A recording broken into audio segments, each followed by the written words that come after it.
Technique de dessin à 2 crayons. Quoi, il les a attachés avec du fil de fer? Faut pas casser une mine pendant le dessin, sinon tu vas être embêté. Dac. Alors, qu'est-ce qu'il va nous faire? On voit pas trop le dessin. C'est un personnage? J'ai l'impression que c'est un personnage qui fait un Kamehameha. Ah oui, avec le volume. C'est vraiment un stickman qui est en train de faire un Kamehameha? Une estompe? Non, ça a l'air d'être plus un mouchoir plié. Ça fonctionne très bien pour une estompe. J'aime bien le petit côté brillant qu'il a laissé avec la lumière. Très stylé. Dessin satisfaisant sur une voiture. Ah, c'est de la saleté. C'est encore mieux que les vitres teintées. Personne vous voit à l'intérieur. Après, je me demande si ça abîme pas un peu quand même de faire ce genre de dessin. Que suffit qu'il y ait un peu de grains de sable, ce genre de choses. Bah, tu railles un peu le verre, non? Après, sur le verre, peut-être pas. Peut-être plus sur la carrosserie.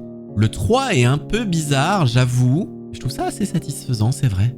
Ce qui est satisfaisant, c'est vraiment le côté opaque de la saleté sur la fenêtre.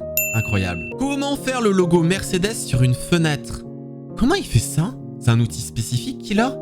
Attendez. À moins qu'il a peut-être coupé la mousse pour faire que l'extérieur.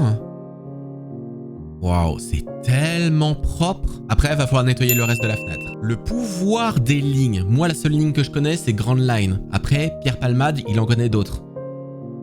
C'est fait à la main ou c'est par ordinateur? J'ai tellement l'impression que c'est fait par ordi. Mais le papier à petits carreaux me fait penser que c'est à la main. Oh, la figure au centre, ça me donne tellement l'impression de voir un tournesol. Et dis-moi ce que tu vois. Tuto comment dessiner la lettre L dans un style graffiti. Ok, j'étais en train de me dire, ouah, c'est pas ouf. On va avoir quelque chose de plus pointu que le premier. Parce qu'on peut faire aussi des choses très arrondies. Tac, donc là, on remplit. Ça a l'air d'être un crayon à peinture acrylique. Le tour en noir, histoire que ça ressorte un peu. Ça va être pour créer l'ombre 3D, c'est ça. Il parle de l'ombre et de l'effet 3D. Pour l'instant, je vois quand même une lettre assez basique. Je lisais du blanc pour rajouter de la lumière.